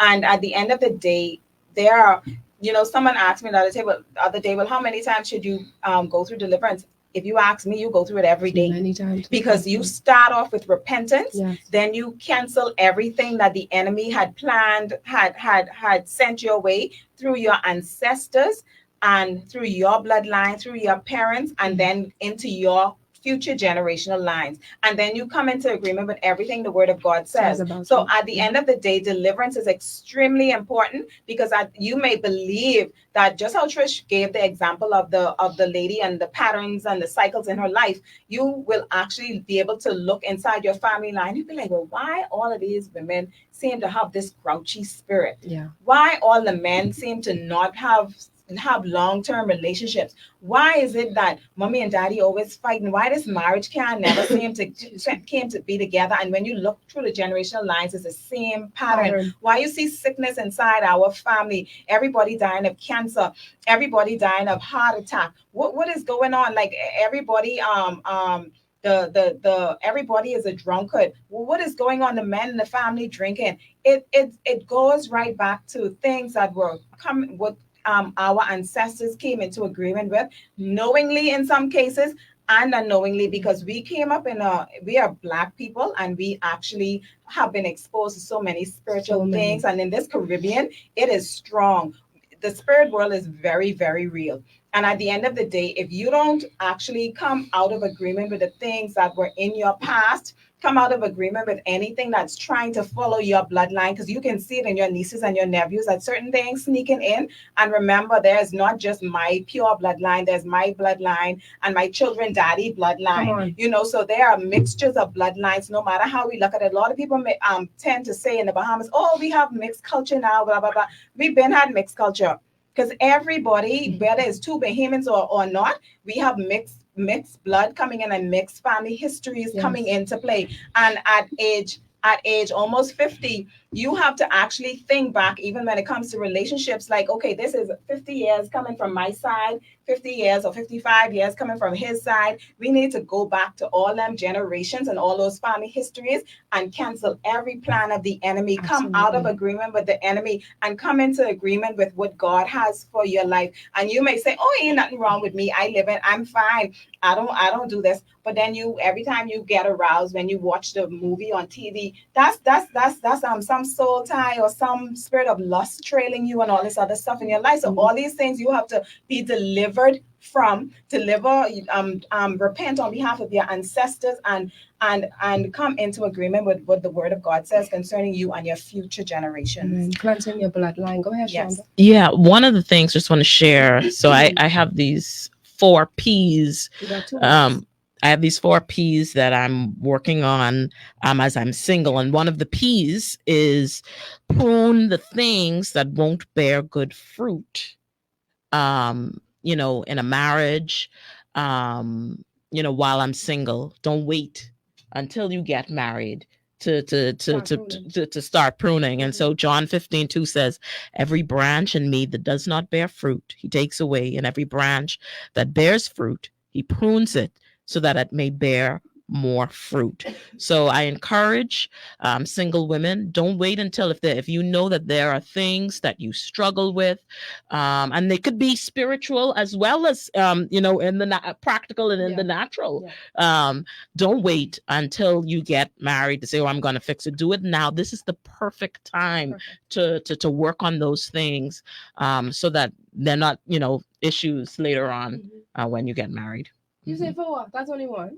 No, I just shared one of the P's. Okay, give us the next 3. You said no. Well, I shared some of them already. So the 4 P's for me is pursue purpose while you're waiting, prune the things that won't bear good fruit in a marriage, protect your heart. We talked about that, and then pray. Develop a prayer life for your single season, and because you're also going to need that when you get married as well. You don't want to be in your marriage trying to just now, learning to pray. Again, we are blessed in that we have this time to really have a good head start, for marriage when it comes. And for some of us, I'm declaring it is right around the corner. It is right around the corner. All right. Listen. And as you are praying, you could also ask God to show you what these things are in your ancestral lines, your bloodline. For me, I had anti-marriage spirit on my side of the family, where all of my aunts, if they got divorced, if they were married, and those who weren't married were never married.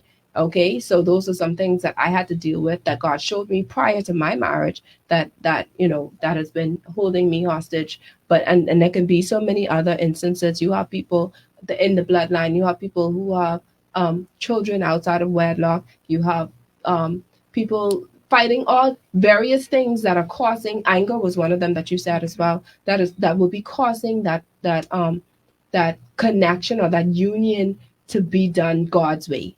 So let's see if we could work on, as you both stated, let's work on ourselves. Let's work on our relationship with God so that he could guide us and give us direction. Stop ignoring the red flags, okay? Just to settle. We don't have to settle. We don't have to settle. And we could have God's best. It is for us.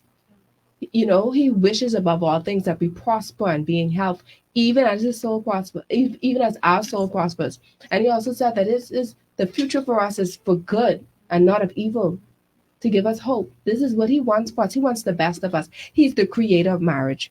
All right. Don't allow the enemy to cause you to get into a union with someone who's going to destroy your life and cause you to be ashamed at the end of the day. All right. So we're going to stop there. Of course, I'm excited because I know that there's a part 2 brewing. All right. Because there's so much more to be said. But I want us to introduce another sponsor of the show. It's Fertility Empowerment International.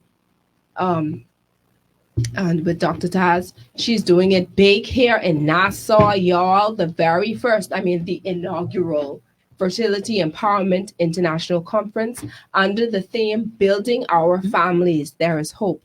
And this is going to be taking place in April. And of course, if you want to go ahead, the flyer should be, you're going to put it up? Yes, perfect. The flyer should be up there. And she's going to talk to us a little bit about that. But before she do, I just want to thank the ladies so much for being a part of this show. Thank you, Odessa. You ain't going nowhere. But thank you so much, Sheandra, Michelle. And before you leave, Sheandra, can you tell others how to get in contact with you and your Facebook account? Yes. So Waiting for Bigfoot on Instagram. So you can just look up the page there. And get in touch with me there. Waiting on Bigfoot. Waiting for Bigfoot. Thank you so much, Sheandra, Michelle. Blessings to you. Bring it in. All right. So April 4th and 5th, 2024 is when the show will be taking place. And it's going to be at the Atlantis Paradise Island. Of course, she's going to tell you a little bit more about it. So for information, you could go to info@fertilityempowerment.org. And you may want to sponsor or be an exhibitor at the event. You can go to their website and follow them on Instagram, okay? At Fertility Empower. And we have with us the beautiful Dr. Latazia Stewart, or aka Dr. Tazz. And she's so beautiful. I mean, I'm seeing her for the first time. When I saw her, it was virtual, right? We were seeing each other on the screen, but now we are here live in color. We live and in color. We live in color. So good to see you, Trish. Some good things, man. I am so let me try to calm down because I get too excited. We're excited. You've been doing some really good things out there. I know of someone in particular who was followed personally, because I know you have a lot of people, but someone in particular who followed your book and your encouragement and your advice on things, and they're holding a beautiful baby boy. Listen, okay. Right. God could do all things but fail, right? Okay. So even in that, we were talking before you came. We were talking about singleness. Yes. And to be honest with you, there's so much that we didn't share. But one of the things I wanted to share is the fact that even before you decide to get married, you have to ask yourself the question while you're dating or while you are courting, what would happen or what happens if I cannot or we cannot conceive. Okay, because that's a big topic, because there are a lot of people and I coach a few who want to divorce or have divorce simply because they're having challenges. So this is where I want you to talk about a little bit more about what you do and how you were able to help those. Yes. Well, first of all, Trish, I just want to say thank you so much for the opportunity to come on My to the pleasure. show. You know, I just literally touched down back on the homeland, and I am just so touchdown in the airport. Yeah, literally just touched down in the airport. And of course, it's always good to breathe in the Bohemian fresh air, you know. Yes. But, you know, as you spoke to some of the things that I've been doing here at home, this has been an area that I had no intentions on ever being out here Wow. and sharing my story. I mean, Wow. you're talking like when we start talking about fertility, Yeah. we don't be out here talking our business, you know. because as Bahamians, that's I think it's quiet things. You don't tell people that's taboo. You don't let the left hand know what the right hand doing. No. And you know, when it comes to these things, that's something that's just between you and your husband, honey. Yes. Y'all, you know, y'all don't need to talk all of that. Yes. And what happens is we then become shrouded by shame. Yeah. Shame then becomes a barrier for our fertility journey. Yeah. And many individuals are right now walking that struggle, not only dealing with the inability to have children, as was expected when they got married, but also now they're struggling with the shame that comes with that. Oh, no. Here's the thing. In our community, this type of conversation is hardly being had. No. We're not having it in the churches. We're not having it in our families. We're not even having it in, you know, in the workplace where there should be support for some of these things. You know, last time I was home, there was an individual who shared with me in one of our government buildings, they went to use the bathroom. And when they walked in, apparently there was, I'll try not to be as gross as possible, but they could tell something had happened. Right. When the janitors had come to clean up the space now, they went back and reported to management. It seemed like somebody may have had a pregnancy loss in this bathroom. Okay.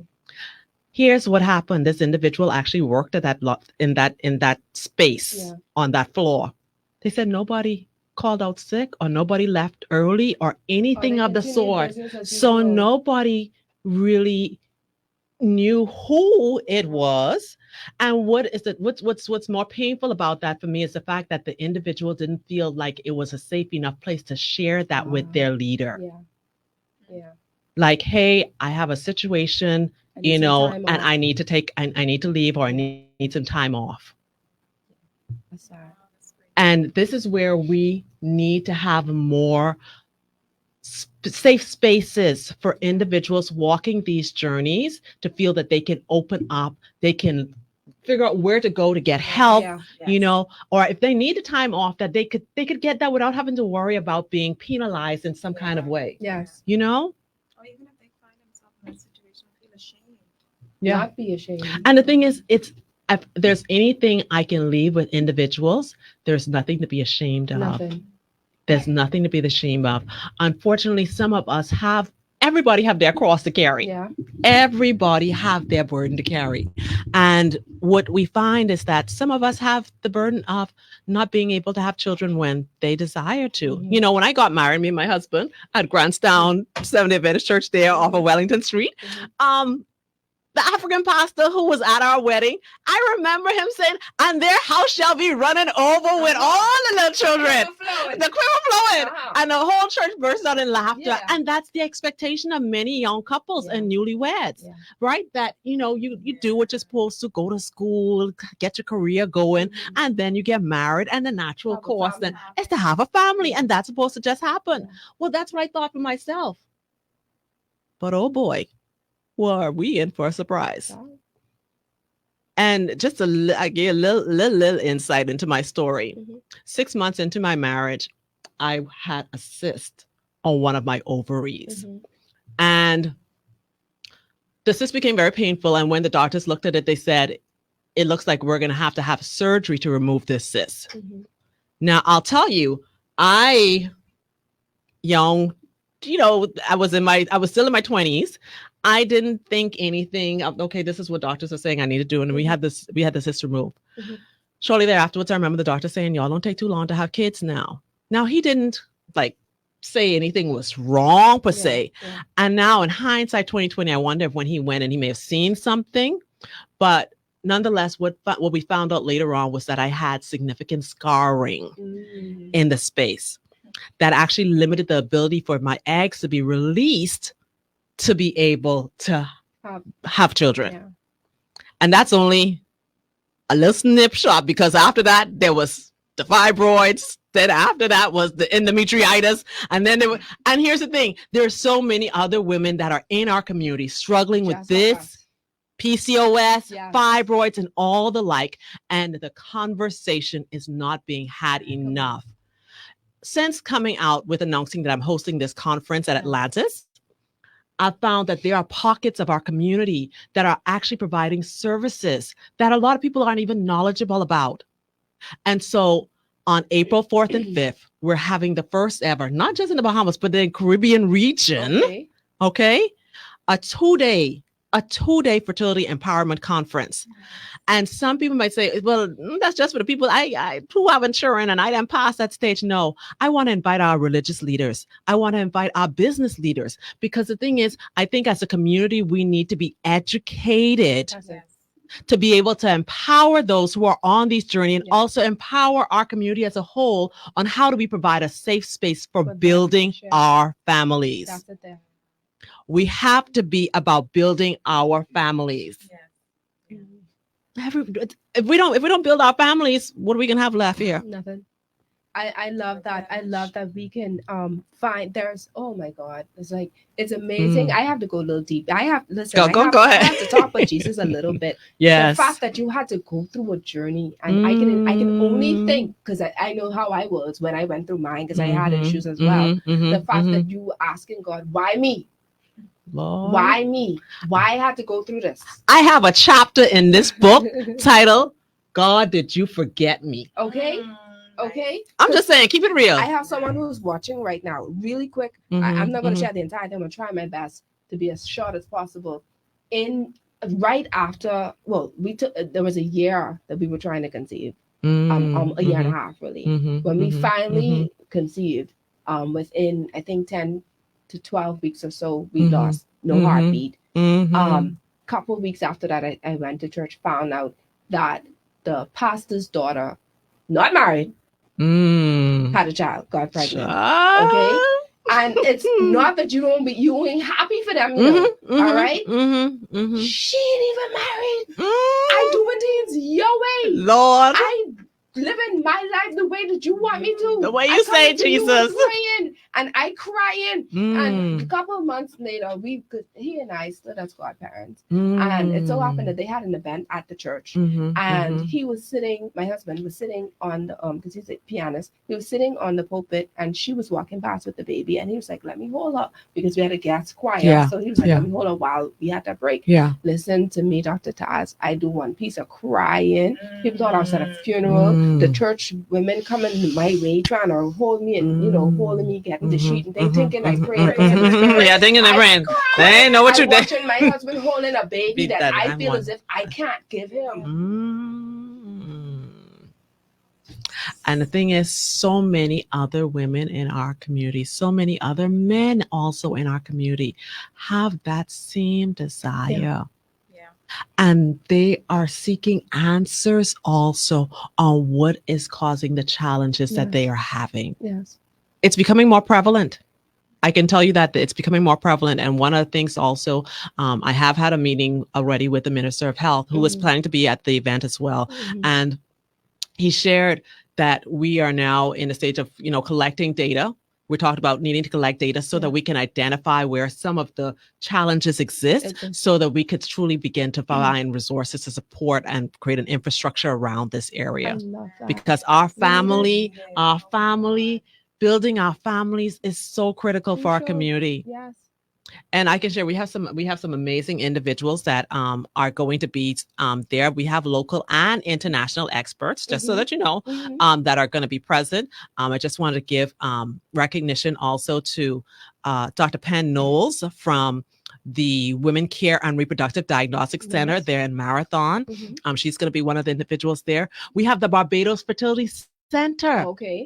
Barbados Fertility Center. Some of y'all who've been there or have conversations there, they're going to be present as well. We have Dr. Higgins he's the medical director at the Bahamas Fibroid and Interventional Clinic Family Medicine Center there Yes. over on Blake Road. That's He will who be did my present as well. fibroids, Yes, actually. yes. Yeah. He's a very great individual that works with fibroids. And then also, folks think, are we just going to be dealing with the clinical aspect? No, we're also going to be talking with the holistic aspect of this as well. Emotional. And I can share with you that locally we have Marlene. Marlene McKinney. She is a Bahamian vegan executive chef. I can tell you, and she brings a wealth of experience. She is a nutritionist. She's a lifestyle educator. She's a certified diabetic educator. She's going to be present. We also have coming in from the U.S., Dr. Kimberly Phillips. She's also another holistic doctor. I mean, the list goes on. I'm just giving a snippet of who we're going to be there. Yeah. But the thing is, individuals need to get their early bird tickets that are on sale because actually the early bird sale ends tomorrow night. You can't come here. Just down at the airport. And then just telling the early bird, no matter what, stand up. You know what? For these people. You know what? I think we can go till Tuesday. Let's go till Tuesday. Because somebody, I got a message from somebody. They say payday on Tuesday, Dr. Tazz. You got to give us till Tuesday at least. Something. So, and I think I'm going to hold true to that because I'm going to be here through Wednesday. Okay. So at least while I'm on the island, get your early bird tickets. Please get your early bird tickets. So where can they go to purchase tickets? To get their tickets, they can go to my Facebook page, which is Dr. Tazz, DoctorTazz. They can also visit my nonprofit, Fertility Empower. fertilityempowerment.org. Okay. They can click the link there. They can also find me on Instagram at Dr. Tazz. I have information all over there. And then, of course, there are individuals who are working alongside us. They have it on their page. But if you go to fertilityempowerment.org, click the first thing that pops up there. It will take you to the link where the tickets are on Eventbrite, and or just visit me on Instagram and or Facebook, Dr. Tazz, and they can find more information there as well. You are an angel. I wish don't say that. When I was going through what I was going through. This is just spectacular because I can call 3 names. I'm not going to say that name, but I have 3 friends right now. You know, sometimes when I'm talking to one of them in particular, I don't even mention my children, believe it or not. Oh man, I don't want to talk too much about it because she's still hurting. She's literally bitter. She's literally bitter. She got married, I think, 2 years before me, you understand? And she's still trying to the point where she don't even care. You know, so last week, you may be familiar that we had a Bahamian who is the founder of Wife Her Ministry that had an amazing event in Dallas, Texas. And I can tell you, it felt like half of the Bahamas. Half of the Bahamas. Zemi and the Wife Her team, they curated an amazing event in Dallas, Texas. Y'all, let me tell you, Bahamians doing it everywhere and doing it well. Okay? Internationally. Yes. And so I was I was the Hope Circle leader for fertility. Yes. Where women who wanted, prayer and intercession for that particular cause, I was there standing in the gap with them and pouring into them and giving them guidance. And can I share with you, there were so many individuals that reached out to me, and what happened, like you say, the evidence, right, of individuals who have walked now through the same struggle, through the same path, and are now on the other side. There was a young lady there who I had given the assignment of buying baby blankets to. We going there. Okay. That was a crazy assignment that God sent me on first. And I was like, God, what you mean I must go buy baby blankets? For who? I ain't got no children and I didn't lose these babies and I've been trying all this time. But I heard the Spirit say, go buy this baby. And my sister-in-law in Freeport, she was like, I told her, and she said, child, well, if you hear God telling you to go do it, you better go do it. You gotta go do it. Well, I did. I have 3 miracles a day that I can speak to. And the first person that he shared me to do that with also was a young lady in Texas. Hear how God will work now. She even, just like you say, you don't say nothing about babies around them because you have some people who say, I don't want to hear. She had reached that point. She had given birth to a stillborn. I talk about her in my first chapter on my book. Her name is Nina in the book. The very first chapter, it happened again. And she was done. Yeah. But here's what happened. Through prayer, through faith in fertility, through putting that faith in action. She also just came out. I mean, I just started coaching her on her fertility journey. Can I tell you, last weekend in Dallas, she was in the room with her miracle baby as a testimony of what God is able to do.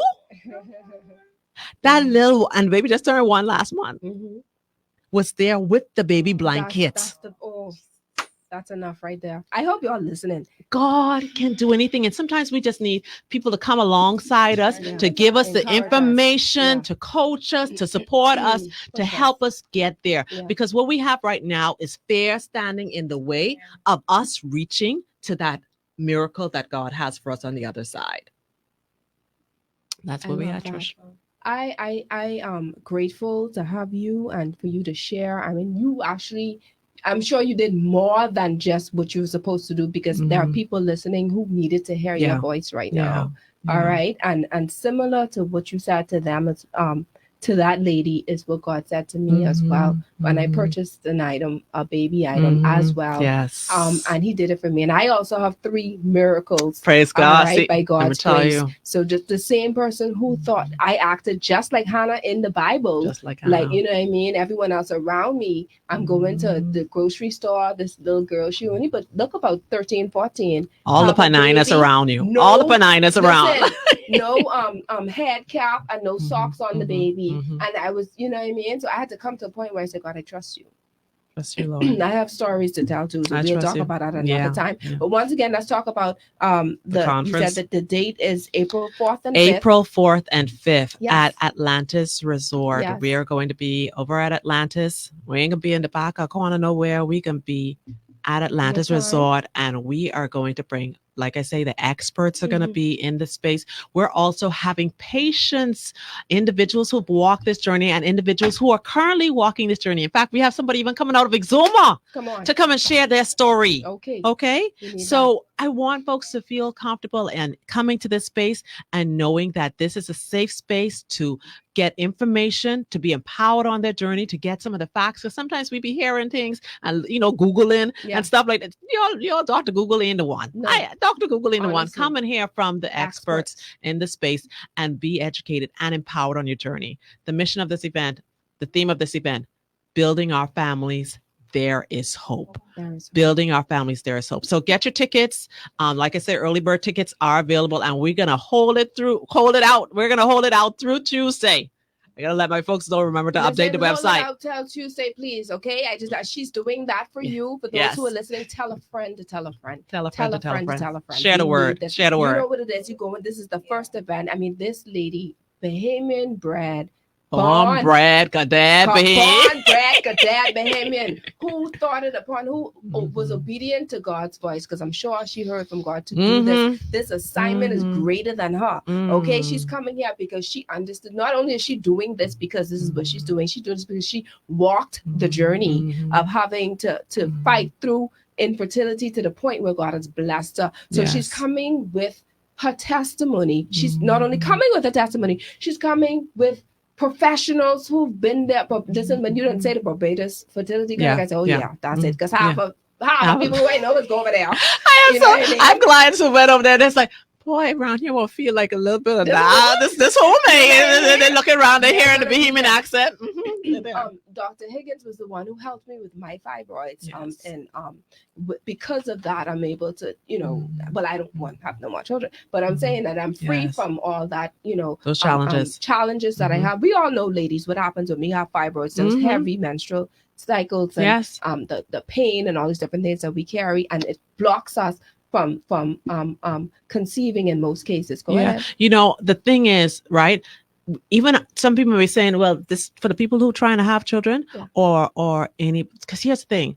When there are singles who are struggling with fibroids and there are singles who want to have families, you need to be in the room. You need to be in the room. You need to be in the room. Because the thing is, the education that is needed to help empower you on your journey is for everybody. And so when we say building our families, anybody who plans to have a family someday needs to be in the space. Even our single men.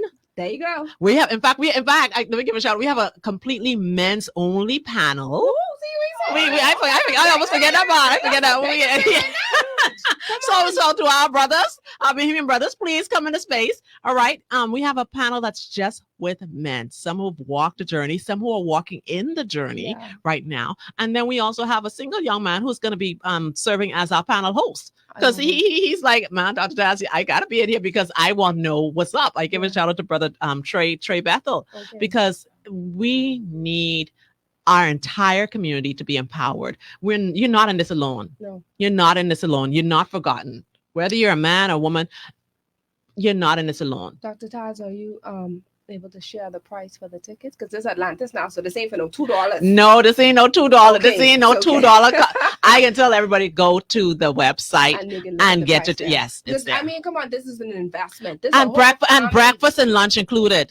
Let me just say that. So that's it. So even if you want, maybe you want to say get away a long weekend, or maybe you're already on your Easter break, just stay over at Atlantis. I'm quite sure they ain't gonna think about it. They don't mind. Yeah, no, but I love what you're doing because we need this. Families need this. Families. I'm in this. I'm as a marriage coach. I have seen families and witnessing couples coming to me because they can't conceive. If it's either the wife or the husband, or they ain't sure who doing whatever.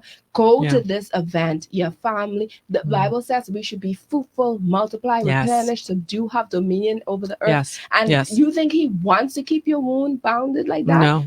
For you to be infertile? No, that is not from him. No, that's not from God. Okay, that's not from God. we need and there's hope. There's hope. There's hope. So in order for us to know how to deal with situations, we have to be knowledgeable. It is through knowledge that the just be delivered. Yes. Go get your tickets. Go ahead, get your tickets, invest in yourself and invest in your families. Yeah. You could be single, you could be married, you could be a professional you might be a gynecologist. Yes. You just want to come in. Just to get more information. Yes. Or you may want to be like she has here, an exhibitor or a sponsor. Yes. We definitely may even pour upon you to sponsor the event or to have. Are you going to have tables and stuff? Yes. All our sponsors. Yes, our sponsors and exhibitors. They all will have booths at the event where they'll be able to share their products and their resources. So if you're somebody who has something that you feel connects with our community, I know we have one company, Pure Essence. They actually have like air purifiers. And they have information that, will help people. They want to, cleanse their environment or remove toxins from their environment. Pure Essence, it's going to be there. And I mean, if I'm having a baby, prepare. So if you have you have baby products and stuff, you bring your stuff. Yeah, come on. Different things. You have you're a masseuse. You have a spa. Yes. You want to do that as well because all that baby working and trying to get right? You need a break. You need to try to relax.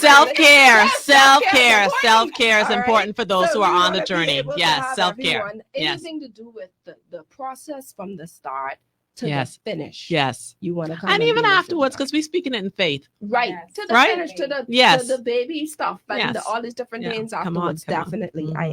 We're gonna grow, we're gonna develop, we're gonna empower. I'm excited, child. Thank you. Okay. All right. So thank you, Dr. Tazz, for being a part of us and on the show. Thank you so much, listening audience and our Facebook audience, for being a part of us today. I know that you were empowered today. And this is a live reads from Your Lane Life Coaching. If you need coaching in any area of your life, including premarital coaching, knowing how to restore your marriage, how to stand for your marriage, even when you feel abandoned, or how to build relationships, especially for the singles who trying to find a way to love themselves or to try to get out of the hook of this cycle, trying to get out of situationships. If you want to be coached in this area, go ahead to my website, www.yourlanelifecoaching.com, and schedule a booking, and I'll be happy to help you improve your life and your relationships. All right, so we're closing now, but next week's show we will be talking about disciplining dogs. Like Jashawn, you far off, right? Listen, there's a thing. There's a thing in our community for dogs, okay? And I have to make sure I feed every area of us as women. So yes, we far away from relationships and health and stuff. We're talking about dogs. We have our guest next week is dog trainer and handler, Mr. Clifton Bow. He's extremely popular. He's actually one of the best, and he's on the Royal Bahamas Police Force dog training as well department. canine department. I've experienced too many times back in the days when I used to have my poodle and my shih tzu and stuff, and I going outside with them and I take the leash off and they running and I running behind them like a mad woman shouting their name. Rukia, come back here! Come back here! Rukia. Okay, you're gone. All right, but he's going to teach us how to discipline and how to train our dogs. Know when to come, when to sit, when to stand, when to use potty training, the house training, all these different things. He's going to teach us that next week. I'm excited. All right, so I want to thank you to all. Say thank you to my Your Lane sponsors: the Perfume Bar, John Shoe Store and Accessories, Your Lane Life Coaching, Knorr Rice and Pasta Sides, distributed by Asa H. Pritchard, O. Henry Candy, distributed by Asa H. Pritchard, Libby's Vienna Sausages, distributed by Asa H. Pritchard, Singagram, produced by LaDonna Pratt. Oh, I'm so excited about that. Okay, I'm so excited. Yes. Fertility Empowerment International. I want to thank you so much for being a part of today's show. Thank you. Thank you for being a blessing for those who've been listening. And oh my God, I could see God doing this. You're going to have a full house. Yes. Every person that has been crying out, God is saying your answer is right here. I received that in the name of Jesus. In the name of Jesus. Even before this thing, because you've already made up in your mind to invest in it, God is already doing a work in you, and He's gonna next year around this time. Just now. Next year around this time, you come in holding that baby or babies, all the promises that God has placed within you to have and to conceive, because He promised you that He would do that. It's going to come into fruition. Your quiver will be full. Don't get discouraged. Don't be despondent. No. He that has begun a good work in you shall complete it. And that completion means having a family. So don't let the devil tell you anything different. Okay? I out, man, because I ready to preach and we gotta go. I know we want to preach now. We want to preach now. You ready? All right. So thank you, Shiandra in her absence. Thank you, Odessa, because we had a wonderful single show today. Thank you, Beats, for being who you are. The audience know when Beats is in the building. The audience knows when Beats is in the building. Please follow the page Your Lane Life Coaching on Facebook to get all of the updates and goodies from the show. You can also go to Coach Trish Hannah on YouTube to watch the previous shows. We're going to upload this one as well. So please like and subscribe. I pray that you were all empowered, educated, and encouraged today. And until next time, have a happy Sunday. Love you all.